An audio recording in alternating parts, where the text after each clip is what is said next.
All right, good morning, everyone, and welcome. Thank you so much for joining us today for our Lunch and Learn on the impact of ageism. My name is Vanessa Rorai, and I am the program coordinator for the Healthier Black Elder Center.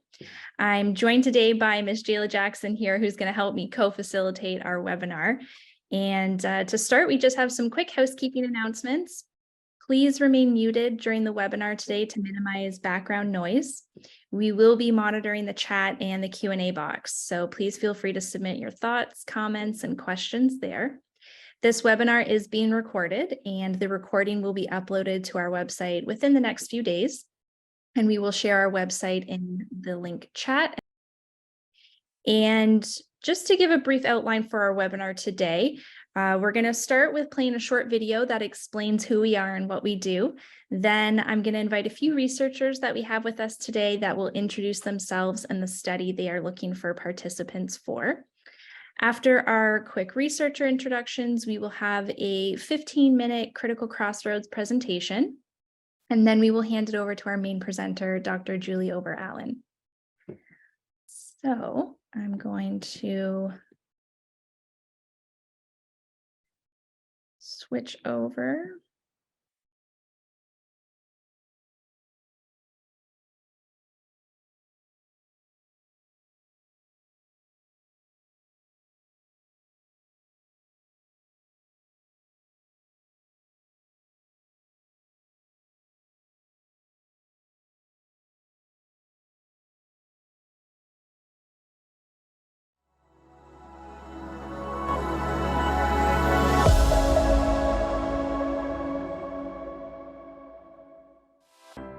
Did you know research studies bring about discoveries that can improve health and quality of life? And people of all backgrounds need to be included so that communities can trust and see themselves in the findings. Unfortunately, Black older adults in particular are not often invited to participate in research. We understand that people are mistrustful of research because of the abusive legacy of the Tuskegee study and the use of cells from Henrietta Lacks, among other examples. We're here to share with you that there are several safeguards in place to protect the health, safety, and privacy of participants, including older adults. All studies must be reviewed by a panel of experts at a university called an Institutional Review Board, or IRB. Then, studies that want to work with community members here in Flint can go through additional layers of review by non-medical community advisory boards to make sure they are moral, ethical, and confidential, that they obtain consent and provide clear information on the purpose of the study. Our Healthier Black Elders program in Flint and Detroit helps connect Black older adults with research studies approved by both the University Institutional Review and a community advisory board of Black older adults and aging agency leaders. Some of these approved studies provide compensation to participate. Each one differs, and researchers can tell you more about what their study offers when you sign up.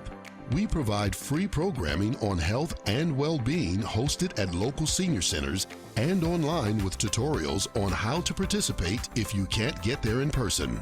A newsletter featuring community events and community member profiles, research studies and findings, and continuing health education.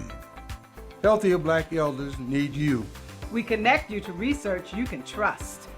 Research development needs you.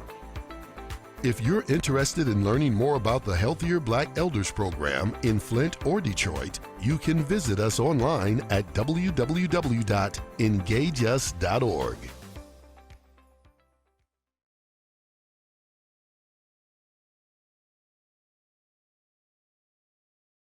All right.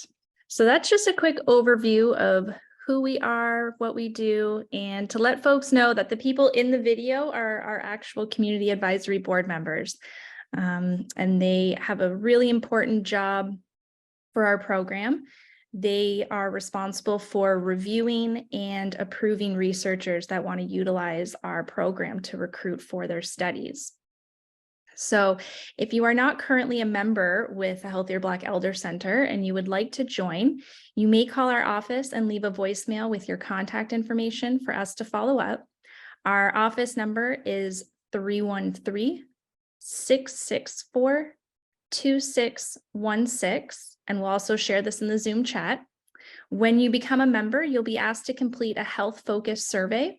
The information you share with us for the survey is saved in our secure database, and it's never shared with anyone.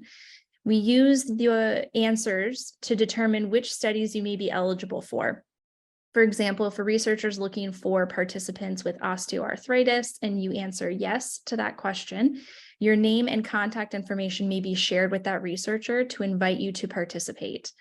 All participation in research is voluntary. You may join HBEC to learn about research opportunities and or outreach events like today, but you're not required to participate in research. So again, if you'd like to join, please give us a call at 313-664-2616. Okay, so now I'd like to invite our researchers with us today to share the study they are currently recruiting participants for. And I would like to invite Alec to share his insomnia therapy study. Thank you. Let me just share the screen real quick. Awesome. Can y'all see that? Looks good. Great.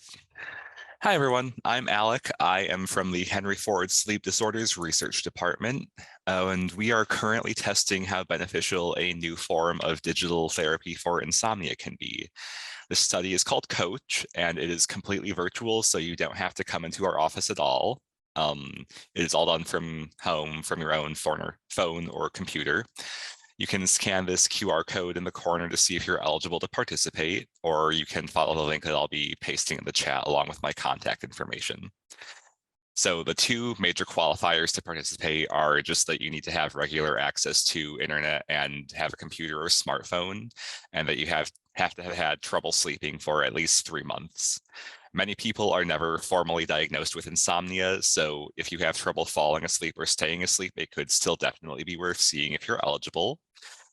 The program consists of 1 virtual therapy session a week for 6 weeks, and there are also daily little sleep diaries that you fill out about how you sleep each night. Feel free to reach out to me if you have any questions, and I will put my contact information in the chat. Great. Thank you so much, Alec. And now I'd like to invite Lorraine to share the Electra study. It's going to be Sophie today. Oh, hi, Sophie. Great to have you. Let me share my screen here. Okay, can everybody see my study slide? Looks good. Awesome. So my name is Sophie. I am here from the Electra study at the Institute of Gerontology at Wayne State. And we are working with older Black and African American adults age 65 up. And we are trying to find better ways of identifying when people are moving towards cognitive decline or dementia. So we use EEG and neuropsychological testing in our study to do that. The EEG is a device that measures the naturally occurring brain signals that your brain's got going on. So if you are interested, we have some eligibility criteria. We go through some screening on the phone with you first to see if you are good to go for the study, but some basic criteria are, of course, being 65 or older, having a memory concern or complaint, and no other major health conditions, something like cancer. If you are interested and eligible, it might involve 2 initial study visits. So the first one is doing that EEG and some other memory and thinking testing as well. And then a second visit that you might complete with us involves some more in-depth neuropsychological testing. So some memory and thinking testing and a physical visit with our clinician as well. We offer compensation for your time with us. And our location is on the bottom of the slide there. We are on Wayne State's campus on Palmer Street, so sort of near the DIA. Yeah, so if you're interested, our contact information is towards the top of the slide, and then I'll put that in the chat as well. Thank you so much, Sophie. Thank you. And last but not least, I'll pass it over to Jay to share the Empower at Home study. Yeah, really happy to be with you here today. So my name's Jay. I'm a PhD student at the University of Michigan. I'm here to let you know about a program that we are testing called Empower at Home. So what it is it's intended for folks over the age of 60 that are feeling a little bit down, feeling low mood, feeling a little bit of blues, that are interested in getting more active, getting more socially connected. So it is a 9-week program where you have a virtual coach that you talk with on a weekly basis, anywhere from 15 minutes to an hour, depending on your preference. It is really intended for folks that have some level of functional limitations, some kind of medical conditions that might have, impacted their life in some meaningful way recently. So everything is done entirely remotely. So if you do not have a computer or internet, we are able to provide that to you during the time that you are taking part in this study. And we do provide up to $100 in compensation. We also have tech support. We've run nearly 200 folks through this to date and have had a lot of success. I've not had anyone that wasn't able to participate because of any kind of technological limitations. So if you are interested, you can give us a call at 734-215-5599. So that would be for screening, or if you just have any questions for us. We also have a website at empower-at-home.com, and I will put information in the chat for folks that are here in the meeting. Thank you. Great. Thank you so much. Now we're going to transition to our Critical Crossroads presentation. This is a segment created by our Community Advisory Board members who wanted to include a component of our programming that focuses on social determinants of health. We use this time to present and discuss on various critical issues such as voter rights and access, police misconduct, applying to FEMA for flood damage, and more. Today, we have one of our advisory board members, Mr. Jim Bridgeforth, that will be sharing information with us on the federal debt ceiling. So Jim, I will turn it over to you while I pull up your slides. Can you hear me now? Yes, we can hear you. Okay, Go I'll ahead. go back. I became interested in this because as I looked on the horizon and saw the possibility of a federal government shutdown, I remembered that the last time we had one, how devastating it was to normal citizens and seniors. And so I wanted to present something here to cause awareness of the potential problems that this could cause and provide some background as to why this is happening, because it really, in the normal course of things, should not happen, because I think we've approved the debt ceiling over 47 times, and the federal government has never reneged on its debts. And for those who don't understand the implication of the raising the debt ceiling, if the federal government shut down without raising the debt ceiling, we will default on our debt. And so that will affect our global standing and recognition, as well as markets across the country and globally. So I'm going to start with the issue. The issue mainly is that the MAGA Republicans in the House of Representatives will want to force a government shutdown because they want to cut the president's budget by 22% across the board. This will affect all areas of the budget, the military, senior citizen, Medicare, SNAP programs, and others. And of course, the president and Democrats do not want this to happen. And raising the debt ceiling will allow the federal government to pay debt that is already incurred. So it's not like it's creating new debt. It is paying the debt that we've already incurred, which was approved by Congress. It allows the government to cover the gap between spending and taxes already approved by Congress. Now, the interesting thing here about the deficit is that this ceiling is that this was raised 3 times under the prior administration, Trump's administration, and has never been a real issue in the past with getting Congress to approve the raising the debt ceiling.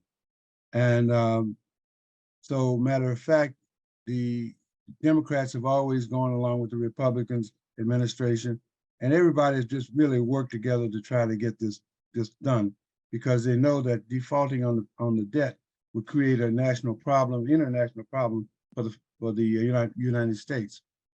And the current debt is $31.4 trillion, which Biden administration is reducing now, and predict that we're going to have a significant reduction over the next 10 years. The interesting part about this debt thing is that,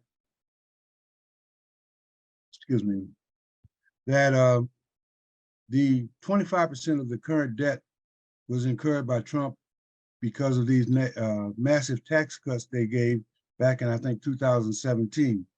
Now, the problem of it is that with these tax cuts, is that the rich and the powerful and the corporations continue to receive benefits into perpetuity with these tax cuts. But the average citizen, like you and I, we only got a temporary tax relief, which they expired, I think, last year.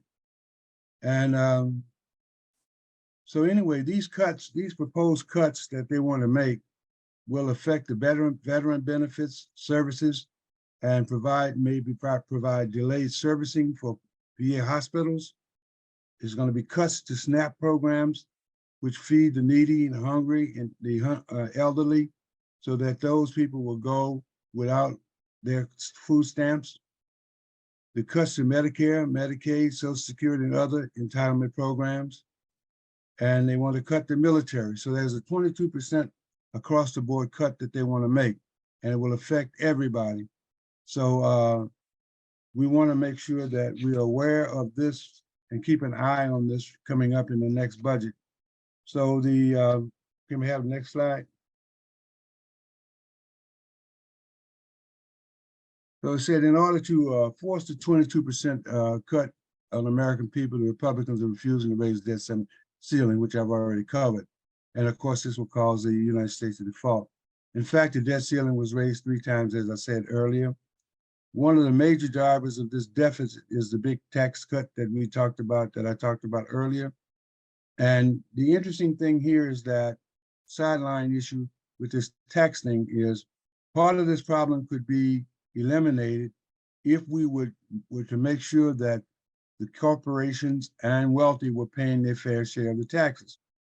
But in some cases, corporations do not pay any taxes, and some of the wealthy, they do not. The problem is that the Internal Revenue does not have the manpower or the resources or seemingly the knowledge to consistently perform audits on these large corporations and wealthy individuals. So now, if you may remember that Congress approved expanding the budget of the IRS to add resources, number one, to provide people who could answer our questions when we call. Secondly, also to get audits done on these people so that we could collect the taxes that we need. But of course, the Republicans are dead set against that too. Next slide, please. So the effect of the government shutdown is possible layoff of federal employees, which negatively impact their income and family welfare. I don't know if any of you remember the last time we had a shutdown, but thousands of federal employees were furloughed, parks were closed, services that the federal government provides to the average citizen was negatively impacted because there were long delays. They didn't have people to answer the phones or provide the service. So the other thing for seniors and people who are trying to enroll in Medicare and other federal programs, with this furlough, they will not have the people available to provide them with the services and documents that they need to enroll in these programs. Also, this could negatively impact the delivery of veteran benefits, again, because the availability of people to provide services and information that veterans need. So it also negatively impact the VA ability to provide service to veterans. Now, the number 5 is kind of critical because while the benefits for Social Security will be paid because it's not a part of the whole deficit process or debt process, the impact will be that seniors may not get their checks as quickly as they normally expect them or normally do receive them now. So they are being advised that they should delay purchases on non-critical items as to have cash on hand to tide them over through any interruptions that they receive in payment. People enrolled in government assistance programs should be prepared for delays in receiving their benefits, again, because the people and operations available to service them may not have the staffing they need to provide that service. Defaulting on the debts will adversely affect financial institutions, resulting in higher interest rate on borrowers' funds. This will increase interest rate on consumers seeking to borrow money, those holding credit cards, and other financial markets. So again, if you're going for a home loan or any other loans, that may affect you in terms of the interest rate that you pay. If you have credit card, again, you may have, your interest may go up. So there's a significant financial impact to the average citizen if we should default. Because of high interest rate, corporations will pass their cost on to consumers, resulting in higher inflation, thus higher prices for consumer goods. Again, we're just coming out of inflation, so we could go right back into it. Investment in treasury securities will stop, negatively impacting car loans availability, credit cards, and available credits and funds in general, possible freezes on borrowing. Next slide, please. So I just wanted to highlight these things right quick because not take up too much time, but I encourage you as a citizen to pay close attention to this because it will definitely affect you in some way or another if we should have a shutdown. I just want to go back to the MAGA Republicans and the Republicans playbook. I just learned the other day that the Governor DeSantis down in Florida has removed, taken the funds that the state benefit employees have and removed them from safe investments to put them into high rate, high yield investment and given the management of those funds over to the people who contribute to his political campaign. We should be aware of what's happening in Florida because that's a potential template of what the Republicans have been trying to do with Social Security in general. They want to turn it over to a market interest and have that taken out of the trust fund, which would mean that citizens would be subject to the whims and the ups and downs of the market, which means your whole stuff could get wiped out if the market goes bad. And we all know that the market has not been very stable. So I just want to share that with you and encourage you to be alert and be aware of what is going on because these are perilous times for seniors and people in general. And all of this woke stuff that you're hearing about and how they want to turn people against people, this is all a charade to really get at the real problem. They want your money. And so if you get caught up in all this woke stuff and all this other stuff, you can see what's going to happen to you, particularly people who are not yet eligible for Social Security. Matter of fact, they're saying that trust may go broke in, what is here, is this 2033, which may result in a 20% cut in benefits to those people who will receive Social Security after 2023. So after 2033, excuse me. So anyway, that's my presentation rather quickly, and I want to thank you for your attention. Any questions? Thank you so much, Jim. Okay. Anyone has any questions, thoughts, comments? The goal of Critical Crossroads is to keep up discussion and awareness of various issues and things at hand. So please feel free to add to the chat if you have any questions, comments, or thoughts.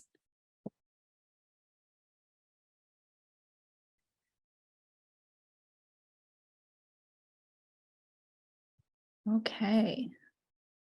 Thank you again, Jim, for that wonderful presentation. You're welcome. Now we have our main presentation on the impacts of ageism from Dr. Julie Ober-Allen. Dr. Ober-Allen is an assistant professor at the University of Oklahoma in the Department of Health and Exercise Science. She completed her PhD at the University of Michigan in health behavior and health education. Her research interests focus on health disparities and health equity, stress and coping, aging, and community-based research. Julie has used the Healthier Black Elder Center to recruit for her study on ageism called Experiences of Aging in Society. And that had a total of 66 HBEC members that participated. So thank you so much, Julie, for being with us today and sharing more of your work. If anyone has questions while she's presenting, please feel free to send them in the chat or use the Q&A. We will be keeping track of submitted questions for Julie to answer in the end. So thank you so much. Well, thank you so much. That was a wonderful introduction, and I appreciate you guys inviting me to join you today. So I will be talking about the impact of ageism and the ways in which it negatively affects health. But toward the end of the presentation, I'm going to sort of flip it around and we'll talk a little bit about ways of reducing potential harms of ageism through the promotion of positive experiences of aging. So we'll get to sort of the positive side of the coin in a little bit. So just a little background on me. I conduct largely health disparities research to better understand and address factors causing disparities in chronic disease amongst older US adults. And I'm particularly interested in how exposure to sort of chronic sources of stress, how these influence the way that people think, how they influence mental health, how they influence health behaviors, and even individuals' biology over the life course. So as Vanessa said, I'm currently at the University of Oklahoma, but I also spent about 18 years of my career at the University of Michigan and did a lot of community-based work, largely in Flint, a little bit in Detroit, but not as much. And so when I think about chronic sources of stress, I think about many of the things that sort of some of my community partners that I've worked with over the years have talked about. Things like living in poverty or living in a community where there isn't enough public funding for basic resources like keeping the streetlights on or having adequate police presence or well-maintained roads, things like stereotypes and discrimination related to race, and sort of our topic for today, those same types of things when they relate to ageism.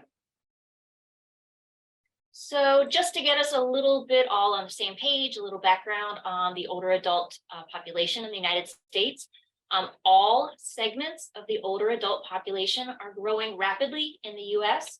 This figure provides just sort of one illustration of this, but this shows the number of US adults. So the blue bar, the number in the United States sort of over time. So the blue bar is the number of older adults between the ages of 65 and 74. And you can see that the number in this age group has really increased, particularly with the baby boomer generation, but it's anticipated to continue to grow. Ages 75 to 84 are sort of in that middle orange band, and that group is definitely anticipated to grow quite a lot as baby boomers sort of move from that ages 65, 74 range and continue to live well into their 80s. And then that red bar at the top is the number of older adults over age 85. And I won't speak for the rest of you, but I'm looking to be in that red bar later in my life. So what we're seeing overall is that the number of older adults in the US is increasing, and the percentage of the population of older adults is also increasing quite significantly. So for example, in 2000, adults ages 65 and up were about 12% of the population, and that percent is supposed to double by 2050. So older adults are becoming sort of an increasingly large group within the United States. So before we go any farther, I just want to acknowledge that there is a lack of agreement on the definition of old. So, if everyone will just sort of take a moment to think to yourselves, what is old? At what age are people old? So if I ask my high school age son and his friends, what is old? They usually say something like 50. Now, if we ask 65-year-olds, what is old? When do people become old? They often pick something like 70 or sometimes as much as sort of 85. So definitions of old definitely change based on who you ask. The federal government typically uses about 65. That's the age at which people are eligible for Medicare, and that used to be the age at which people were eligible for full Social Security benefits. The average age of retirement in the United States is 64 for those people who are able to retire and choose to retire. Now, some people define old based on sort of how they feel. It's sort of more of a self-defined concept. It's more about sort of health and attitude and not so much about sort of a chronological age.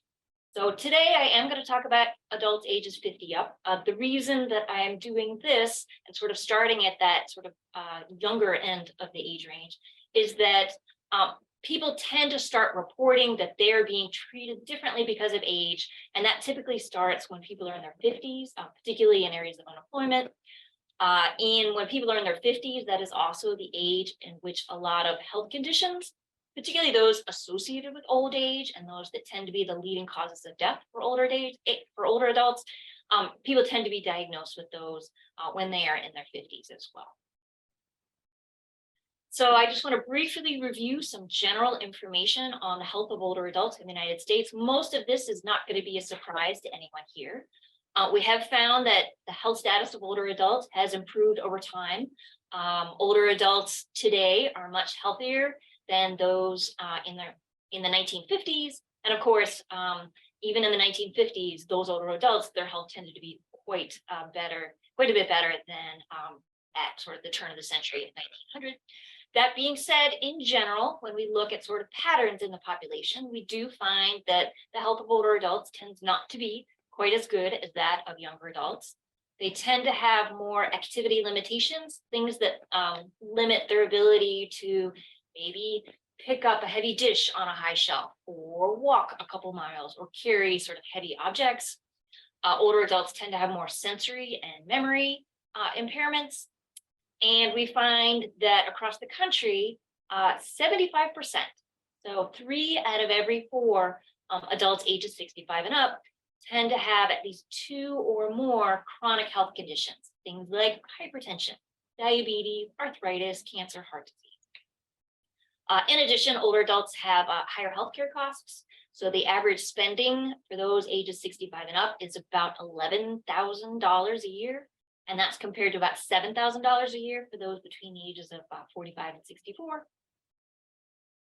That being said, again, adults in the United States on sort of the older end of the spectrum tend to have healthier behaviors.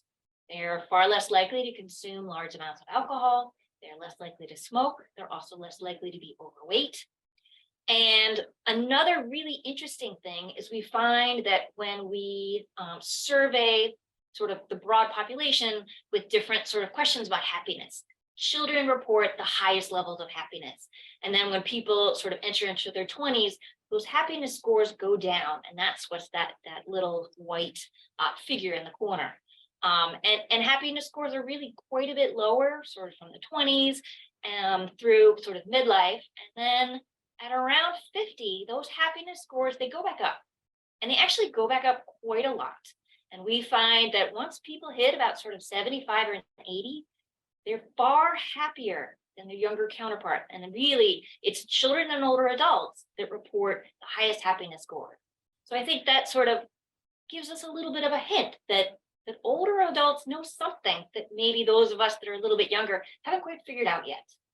They've figured out how to be happy. So while many different things influence the health of older adults, one important factor that sometimes gets overlooked is how societal attitudes and expectations of aging and older adults, how age-based discrimination, how these types of things can affect adult health. So today I'm here to talk about ageism. Ageism refers to stereotypes, prejudice, and discrimination related to old age, aging processes, and older adults. And now people of any age can be stereotyped or discriminated against due to age. Today, I am focusing on older adults because they are systematically disempowered, devalued, and excluded from many aspects of contemporary society. Ageism is deeply embedded within our society. Children are exposed to ageism at a very early age. People have actually done studies with preschool age children. So these are 2 and 3-year-olds. They're just learning to talk. And not only are they aware of sort of common age categories that we use in the United States, they actually demonstrate prejudice against older adults. So they're learning to talk, and simultaneously, they're learning stereotypes about older adults. So very, very early. Ageism can be intentional, but sometimes it is not. It can be really overt and obvious, but it can be very subtle, such that people aren't really sure if people are discriminating against them because of their age or maybe for some other reason. And some examples of ageism, I'm going to go into this in a little bit, sometimes they're believed to be funny or considerate or even complimentary. For example, if someone insists on helping a little old lady carry her groceries to the car, when maybe she really doesn't need any help at all and is actually kind of irritated that she's being treated that way. So ageism is generally thought to be the most common and the most socially accepted form of prejudice and discrimination, certainly in the United States, if not in the entire world. So most of the research on the adverse consequences of ageism in the lives of older adults focuses on age discrimination in employment, in housing, and in healthcare. Older adults are often forced into early retirement, terminated, or not offered opportunities for advancement. And this treatment is often justified based on sort of economic reasons or liability considerations or prioritization of younger workers or sort of valued attributes that are associated with younger workers, whether they're actually accurate or not. And certainly these types of things can negatively affect older adults' financial circumstances. It can affect their mental health, and they tend to be associated with declines in physical health as well. Older adults are sometimes forced out of their homes when others assume that they're unable to live in that environment independently anymore. And this is also associated with health deterioration, cognitive declines, and increased suicide risk. Research also suggests that ageism in healthcare is substantial.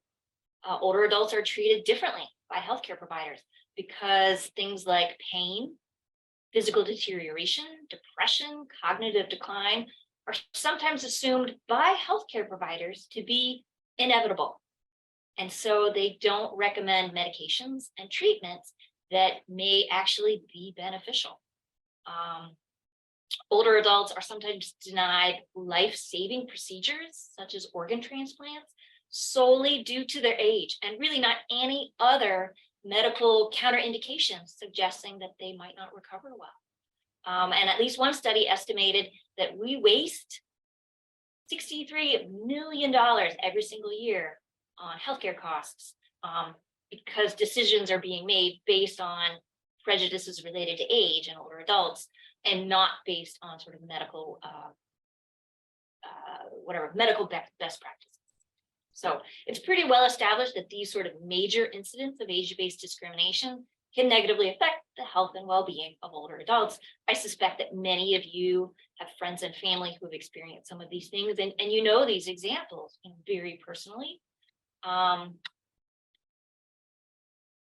here is just sort of a brief summary of some of the literature that's actually been documented. We found that people who report more experiences with ageism tend to have fewer health promoting behaviors, more health risk behaviors. They tend to have poor cognitive health, poor mental health, more functional limitations, more chronic health conditions. People who experience more ageism also tend to be more likely to be denied medically indicated care. They tend to have more hospitalizations and more hospitalization costs and longer recoveries. And people who experience more ageism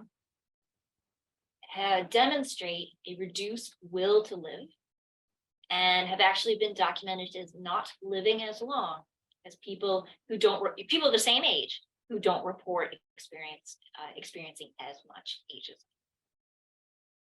So one particular form of ageism that I am interested in is sort of that routine ageism that older adults encounter in their day-to-day lives. I call this everyday ageism. Think about, the birthday cards with the jokes about growing old, or every time you open a magazine to be bombarded with advertisements for anti-gray, anti-wrinkle, anti-aging products and procedures. Have you ever heard an older adult be told, "Oh, you look fantastic for your age," or "Wow, you have so much energy"? Sometimes people assume that older adults have memory problems even when they don't, or that they sit at home doing nothing important every single day. Another aspect of everyday ageism is when older adults believe some of these negative stereotypes about aging themselves. Now, an additional sort of challenge when thinking about everyday ageism is that when compared to other forms of discrimination, it's especially likely to be ignored or dismissed as no big deal. But yet these sort of little interactions and experiences can strip older adults of their individuality and can be used to justify treating them with less respect and affording them fewer rights. So one of the ways that I think about everyday ageism is that they're just sort of these, I hate to use the word small, but these, so often sort of brief encounters, brief thoughts, brief experiences of discrimination or prejudices or assumptions of other people. But we believe that they happen many times a day, that they happen many, many days in the lives of older adults. It can happen in interactions with friends, with family, with service providers, and it can even be within older adults' sort of own minds. And in this way, it may actually serve as a source of chronic stress in the lives of older adults. So we know that when people are exposed to sources of stress, it affects their bodies in lots of different ways. So think about the last time you were sort of scared or frightened or really stressed out.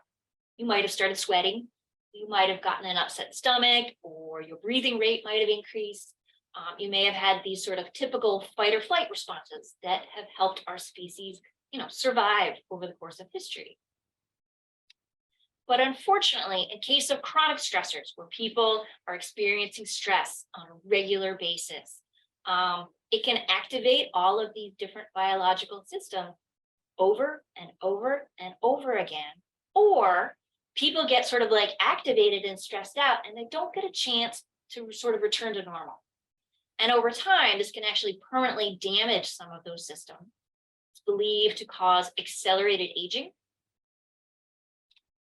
and increased risk for a lot of different health outcomes associated with older age, both mental and physical health outcomes.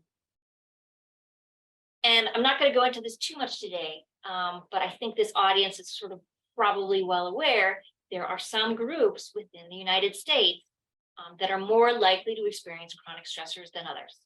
This relates to sort of groups identified by race, by ethnicity, by socioeconomic status, and other factors.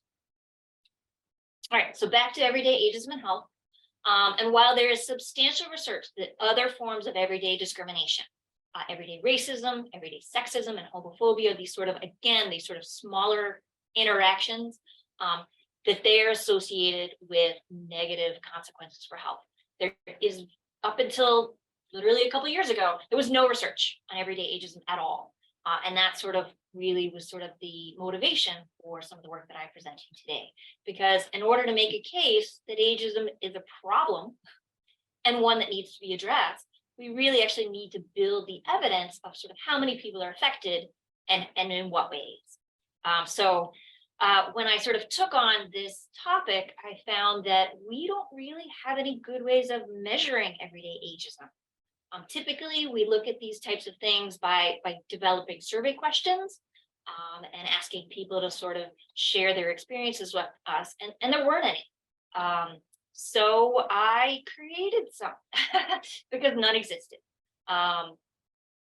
So a couple of years ago, I created a series of questions for asking people like you to share information about sort of your experiences growing older, and I created this everyday ageism scale. And then I've now done a series of projects sort of studying this phenomena, and that is sort of what I'm going into now. So the first study I did was working with some collaborators at the National Poll on Healthy Aging out of the University of Michigan. We surveyed over 2,000 adults between the ages of 50 and 80 in a nationally representative sample about their experiences with everyday ageism. Now, I will note that we did this study in 2019. That was pre-COVID. And this is what we found. Over 93% of the participants reported that they regularly experienced one or more form of everyday ageism. So it wasn't like once in their lifetime. It was on a pretty frequent basis. We did look at 3 different sort of categories of everyday ageism. The first is exposure to ageist messages. So sort of environmental or societal cues, maybe in the media or elsewhere, sort of reaffirming ageist prejudices. So I talked about the jokes and birthday cards. There's also messaging that older adults and aging are unattractive and undesirable. And we found that 65% reported they regularly experienced or were exposed to ageist messages. We also looked at ageism in interactions and interpersonal interactions. So discrimination based on other people's assumptions rooted in ageist stereotypes. Things like people assuming that you have trouble hearing or that you have vision problems. People insisting on helping you when you don't need it. And we found that 45% of the participants reported regularly experiencing this. And then the last category was internalized ageism. So those are those examples where older adults themselves believe ageist stereotypes, connections between sort of aging and health. And this was actually the most commonly endorsed category. 81% participants believed things like having health problems is just part of getting older and you can't do anything about it. Being lonely or depressed is just part of aging. So one other thing that we wanted to look at, because I do get this question a lot of, well, why did we survey 50-year-olds? We're not even necessarily in agreement that they count as old. But as you can see here, while sort of the older half of our age group, with ages 65 and 80, reported more ageism, 96%. So almost everybody reported regularly experiencing everyday ageism. The 50 to 64-year-old group, we still had 92% who were reporting regular experiences of everyday ageism. So moving into some of the connections with health, we looked at 4 different health outcomes, and we found that people who reported more everyday ageism were at increased risk for reporting either fair or poor physical health, of having multiple chronic health conditions, of having fair or poor mental health, and of reporting depressive symptoms. So every single health outcome that we looked at was associated with ageism in the study. So now I'm moving into another study. This might be a little familiar to some of you. This is another study that we did that was taking some of the same items and some of the same topics that we looked at in that previous sort of nationwide study and sort of doing a deeper dive into more in-depth exploration of how people are affected by everyday ageism. But we also wanted to really do a more concerted effort at exploring racial and ethnic differences in everyday ageism. So there's my team. It's quite possible for those of, we did some serious recruiting from the Healthier Black Elder Center. We had about 60 participants, which was wonderful. So for those of you who participated, here are the faces of some of the people that you may have been in contact with. This was my wonderful team, and they did a fantastic job. So one aspect of that survey was surveying participants on their levels of everyday ageism. So it's the same questions that we asked in the national sample. And in this study, as of right now, sort of half our sample is white and half our sample is Black, largely from the Healthier Black Elder Center. And we found that average scores on the everyday ageism scale were about 12.2 for both whites and Blacks. So they were actually almost identical, which really was quite different from the national sample. In the national sample, the scores were definitely lower. Non-Hispanic whites had sort of a 10.4 on this. Higher scores are worse, a 10.4, and non-Hispanic Blacks actually had a significantly lower average score. Were much less likely to report everyday ageism. And this was actually something that kind of surprised us. And that was back in 2019. And the way we invited participants to join the newer study was a little bit different, and it's more recent, but certainly the findings are really quite a bit different. So pre-COVID, scores on this scale were a lot lower. People reported a lot less everyday ageism. But in sort of more recent times, those numbers have really gone up. And the differences that we saw when comparing Blacks and whites seem to have disappeared, at least in this particular study. We did in the national sample also examine scores for Hispanic and Latino populations, as well as sort of other groups. And then those TBDs, to be determined, that is the next stage of our Experiences of Aging in Society project. We will be surveying both Hispanic and Latino populations, as well as Asian Americans, so that we can really do a deeper dive into racial and ethnic differences in these types of experiences. Another thing we did is we also asked people, when faced with negative experiences related to ageism and aging, how do they tend to cope? And this is what people shared with us. A lot of people reported that they talked to someone about what happened. Some people use electronic media sort of to distract themselves. Others use prayer or exercise and physical activity. People use other forms of distracting themselves. Some older adults reported meditation. So I've also done a couple other projects really looking to figure out if some groups experience more ageism than others. Because if ageism is bad for health, and if some people are experiencing more ageism, then we really need to think about some targeted interventions for those particular groups who may be more vulnerable. And so what we found is that more ageism is reported by older adults sort of at older ages. So for example, 65 and up versus the 50 to 64 age group. Adults who reported that they looked relatively older than other people their same age reported that they experienced more ageism.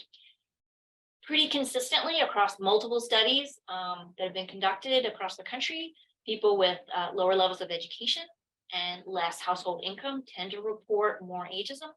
People living in rural areas report more ageism than in urban and suburban areas.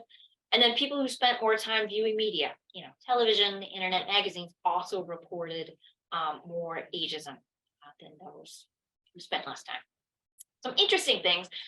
So again, we looked at multiple studies across the country, and the findings by race and ethnicity were really mixed. They were sort of all over the map. So this is really something we need to dig into a little bit more, because we really just don't even know at this point. We also found no differences by sex. And I work with a number of other researchers who really focus on women's experience of ageism, and they were really surprised and maybe even a little bothered by this finding. But again, we looked at studies conducted all over the country, lots of them, and we really didn't find sex differences. Men and women tend to report the same levels of ageism, and it tends to have the same effect on their health. That being said, what ageism might look like may very well differ for women and men. Certainly, I think it's plausible that women may experience more ageism related to their appearance, related to standards of beauty, whereas men may experience more ageism affecting sort of key social roles, such as being a breadwinner. But from sort of a statistical standpoint, when we do these large-scale surveys and ask people to answer questions, we really actually have not found differences when looking at men and women. So again, sort of more conversations with older adults are really needed to sort of help us understand this. So this is really the take-home point, or one of the main take-home points from this whole presentation. Health problems believed to result from chronological aging may actually be either caused or exacerbated, made worse, by social attitudes about aging. Linkages between poor health and older adulthood are very, very common in our society. And yet my research and that of many of my colleagues suggests that some of those health things that we think may be inevitable, they might actually not be. They might be partly a result of ageism, which means that if we can combat ageism, the health outcomes of older adults may actually improve. Maybe some of those health outcomes that we just are really, really common in the older adult population. Maybe we could reduce those levels, or maybe we can't reduce diagnoses, but maybe the severity of some of these conditions can be lessened. So, sort of moving into the next piece of this presentation, we believe that if we combat ageism, we can actually break that linkage where ageism contributes to poor health outcomes and actually promote health. A couple different ways to do that. Increased awareness of ageism and its potential harms is really important. We need to get people talking about ageism. People need to know at like the national level how common it is, sort of different types of examples of ageism, what groups may be disproportionately affected, and potential health outcomes. You know, those stupid comments that, oh, you know, I can't use my phone because I'm an older adult. You know, over time, those could actually really be bad for people. And so this is why I do these types of presentations. And I'll do them to community groups, policymakers, healthy aging advocates, healthcare providers, pretty much anyone who will listen, because this is an important phenomenon, and it may have a pretty significant impact on older adult health and well-being. Next is changing ageist behaviors, practices, and policies. As I've said, oftentimes ageism is sort of a joke and it's just dismissed. And if people say, hey, I didn't like that, sometimes people sort of come back and say, oh, it's no big deal, I was just making a joke. And my personal take on this is maybe that needs to stop. When we identify ageism, it needs to get addressed, and maybe it needs to stop. We need to really examine, you know, our interpersonal interactions, institutional practices, and even some of our national policies to identify which ones may be informed by inaccurate stereotypes of older adults. Next, breaking down stereotypes. And, you know, this has to happen at multiple levels. You know, we need to break down stereotypes of what older adults are supposed to look like, how they're supposed to behave, and frankly, what they're capable of doing. There's a lot of different strategies, some that are actually very active right now, but certainly one method of that is really promoting intergenerational contact. Younger adults and children who have more relationships with older adults are less likely to believe some of those stereotypes. In healthcare, as I already mentioned, many older adults don't receive medically appropriate care solely because of their age.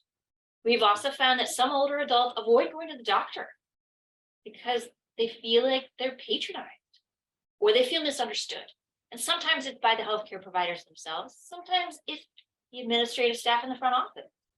Sometimes it's even systemic issues like, you know, the procedures for making appointments. And then finally, research shows that older adults, that when they believe some of these stereotypes about aging, they can actually serve as self-fulfilling prophecy. You know, when people believe being lonely is part of aging, they're actually much more likely to become lonely when they do become older adults. You know, if they believe that poor health is inevitable, they're not going to go to the doctor and say, hey, you know, can you do anything? So that's sort of another piece of that. Reframing aging, reframing narratives about aging in older adults, greater emphasis on the diversity of what older adulthood can look like, more on individuality and positive aspects of aging. Now, this has to happen at a lot of different levels, a societal level, policy level, institutions, and in communities. But I feel that everyone can play a small part. You know, maybe the next time you're inclined to make a comment about a senior moment or undesirable gray hair, I don't know, you know, maybe keep it to yourself. Those are the types of things that I'm working on. Maybe the next time you're frustrated with your technological limitations, it might be useful to remind yourself that lots of people have frustrations with technology, and it may actually have nothing to do with your age whatsoever. And there, finally, our research has really shown that adults who report more positive experiences of aging, they seem to be buffered from the harms linked to ageism, and they tend to have better overall health outcomes. So now we're sort of switching lenses to focusing on positive experiences of aging. So societal norms and expectations and institutional practices related to aging aging and older adults are largely negative in their impact on older adults' lives, but they can also be associated with some benefits and advantages. So, many older adults report that they, really appreciate their life experiences. And they feel that they have a lot more sort of background and information to inform their decisions, to, sort of determine how they approach every single day. Many older adults benefit from respect associated with age. A lot of older adults report greater self-acceptance. They're actually a lot happier with who they are, with what they look like, things like that, than when they were younger. There's things like greater social acceptance for older adults to focus on their personal interests and needs, maybe not to work full time. There's also age-specific privileges in housing, so low rent and subsidized senior housing, discounts on products and services, and various tax breaks. And then also there's, several major federal programs reflecting societal attitudes about older adults and entitling them to financial support for retirement, so things like Social Security, and to offset healthcare costs, Medicare. So in that national survey, we actually found that older adults endorse many of these positive experiences of aging at very, very high rates. So again, this is that large survey. 88% of older adults reported that they feel comfortable with themselves. 80% reported having a strong sense of purpose. 67% felt more positive about aging than they expected. And 65% thought that their life was a lot better than they thought it would be when they were younger. And thinking about this sort of stage in their life. In the smaller study, we found that older adults reported being treated with respect by their families, by their friends, sort of in their workplaces. They were recognized and valued for their opinions. They wanted to be a good example for younger people. They found greater acceptance for not working full time from others, and also from spending more time with family. And many reported that they felt sort of more comfortable with themselves. So while there's a lot less research out there to, tell us about the effects of positive experiences of aging, there's a little bit, and we actually took information that we had from both of these studies to try to better understand the benefits of positive experiences of aging. And what we found was that people who reported more positive experiences of aging, such as some of the ones that I just shared, reported having fewer chronic health conditions. They were at lower risk for low self-rated physical health, mental health, and depressive symptoms. They were also reported a lot fewer experiences with everyday ageism.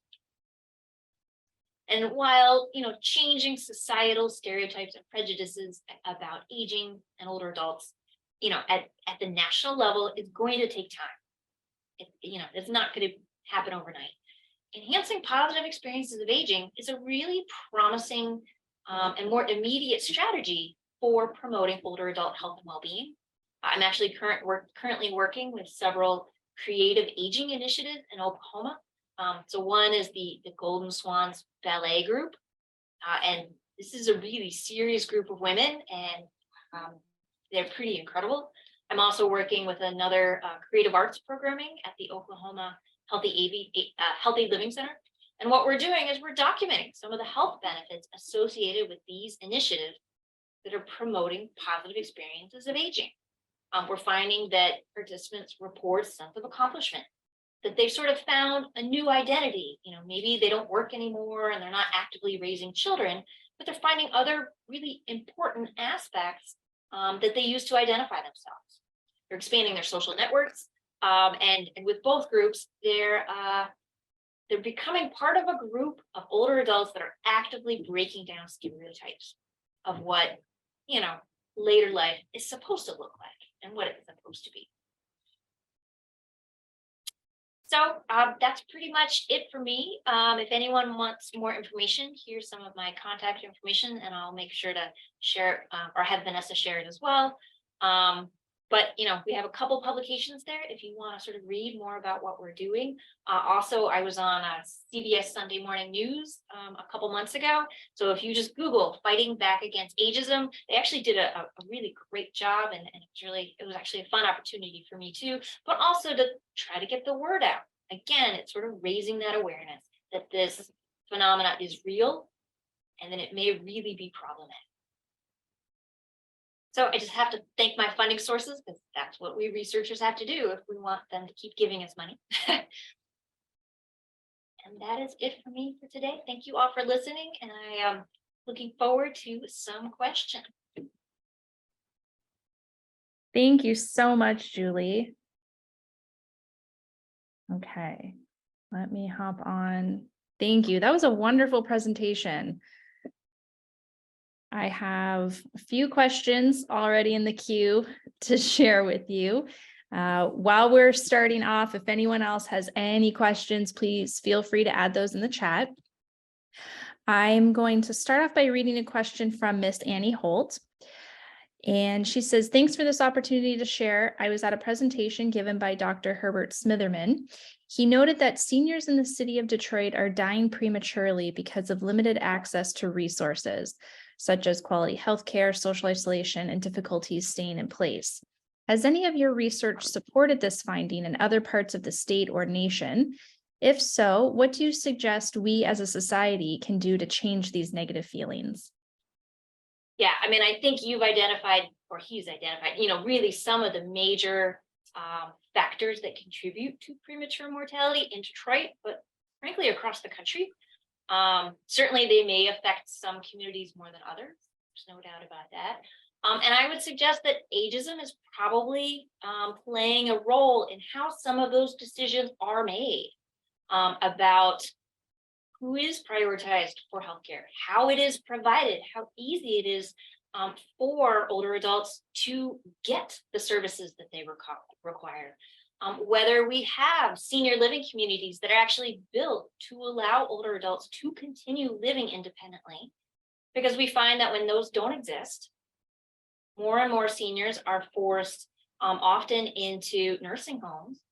And we know that when that happens, health declines rapidly for the vast majority of people because they're unhappy, which, who wouldn't be? If you're forced out of your home and you're no longer able to live independently because people assume you can't, whether it's true or not, that's going to affect your health. So absolutely, I think ageism is sort of really informing our priorities as a society.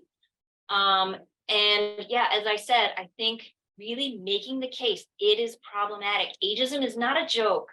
It's not a silly birthday card.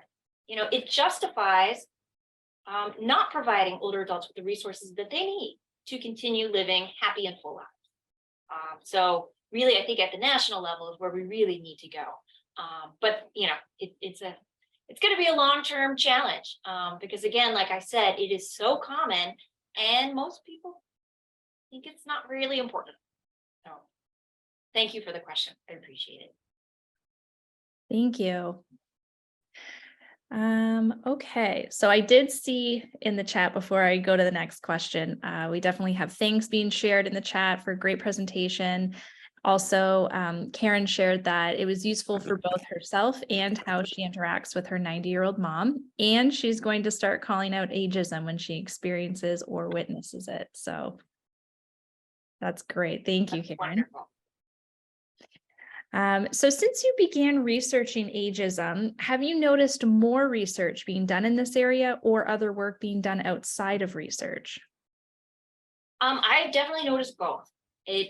While COVID was a horrible experience in the United States, I think it really did bring the topic of ageism to the forefront because a lot of decisions that politicians were making were informed by whether or not we value our older adult population. A lot of the decisions about, sort of required masking and about access to healthcare resources and lockdowns and things like that, particularly early in the pandemic, the people who were dying were older adults, particularly sort of low-income communities of color is where we were really seeing this. And a lot of those decisions really reflected whether or not people value older adults as part of, as an active valued member, valued portion of our population. So the narratives around ageism and the extent to which people are talking about it at the national level has definitely increased. We saw a lot more sort of overt ageism, particularly in social media. Some of it was frankly horrible, but it is starting to move the needle a little bit. People are actually paying attention and actually starting to talk about it a little bit. That being said, compared to research on racism and sexism and some of these other types of discrimination, ageism is still, the body of work is still pretty small. Right. And I know, I commend your work because it's very community forward and community based, and you really include older adults in the conversation. Have you noticed in this other work, other research or other initiatives that's going on, are they the same? Are they including older adults in the conversation? I hope so. I guess I don't know everybody who's doing it. Oh, and this is related to both questions. We are also seeing a lot more healthy aging initiatives and a lot more sort of undoing ageism, combating ageism. AARP has a really active program that they have going on. The Gerontological Society of America has another one. So particularly those programs, those are very community driven. Maybe they have a researcher or two, sort of on speed dial. But for the most part, that really is older adults themselves sort of taking these major leadership roles in changing the landscape that older adults are functioning within. So it's working with healthcare providers, working with various senior housing providers, trying to get politicians in Washington, to see them and to talk to them and to listen to them. So a lot of that is very, very driven, for sure. Wonderful. Okay. Any other last questions? And just as a reminder, this is recorded and we are going to be posting it on our program website. It will also be shared via email. If you are on our email list, you will receive that.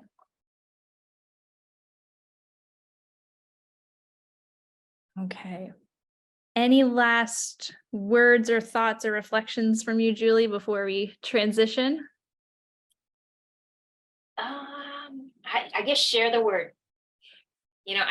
Frankly, I have learned a tremendous amount from sort of some of the healthier Black elders that have participated in this work. And, while I have people who will listen to me and I have sort of some avenues that I can use to sort of share information about this topic, if you think it's important too, I think it was Karen. Yes, talk to people, bring it up when you see it, sort of call it out. Don't expect people to respond well. But I think the more we sort of make people pay attention, the more we actually have, a chance to really make a difference. So thank you so much. Awesome. Thank you. We're getting more thanks in the chat for a great presentation. Annie shares, with these stats that you shared being so bad, some of your remedies for change are very encouraging. So I absolutely agree, Annie. Okay. Well, final thank you to Julie for a wonderful presentation, and thank you all for joining us today. As a quick reminder, if you would like to join our program and become a Healthier Black Elder Center member, please call our office at 313-664-2616, and we'll put this information in the chat for you. Also, this will be our last spring event. The June Lunch and Learn has been canceled. So for those that are looking for another great event to attend in June, I highly recommend and encourage you to look at the annual Art of Aging event, which is put on by the Institute of Gerontology on June 15th. I am putting a link in the chat to the flyer, and then I'm also going to put the link to register online. if you would like to attend. Like I said, it's a fantastic event, lots of breakout sessions, great presentations, there's breakfast and lunch, and it's a really fun day. It's a really good, positive, aging focused event.